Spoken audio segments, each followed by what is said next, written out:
महिलांक मध्यरे सामाजिक और सांस्कृतिक सचेतनता पाई राधाराणी वुमेन्स विंग संगठन उद्घाटित होईछि।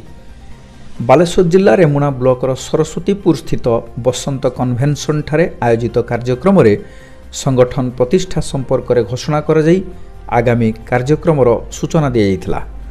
संगठन सभानेत्री राजश्री मिश्र अध्यक्षतार आयोजित कार्यक्रम में अतिथि भावे शिल्पी केशु दास, अवसरप्राप्त तहसीलदार प्रभात कुमार महापात्र, समिति सभ्य त्रिलोचन प्रधान, चंद्रकांत प्रधान, ज्योत्स्नाराणी सेनापति, वासुदेव बारिक, बुद्धदेव बारिक आदि वक्तव्य रखिथिले।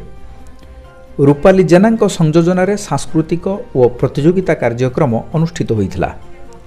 संगठक तथा अनुष्ठान उपदेष्टा गणेश पंडा मंच परिचालना करथिबा बेले संपादिका झुनाराणी बारिक स्वागत अभिभाषण, उपसभानेत्री सोनाली पंडा धन्यवाद देथिले। महेश्वर दास जगन्नाथ जणाण गान करथिले।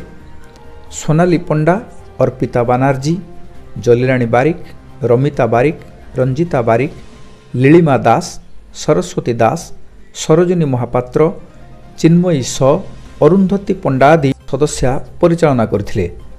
बालेश्वर बधिर निमंते स्कूल अध्यक्षा गोपामुद्रा महापात्र तत्वावधान आसथिबा छात्री माने नृत्य, अभिनय आदि प्रदर्शन करथिले।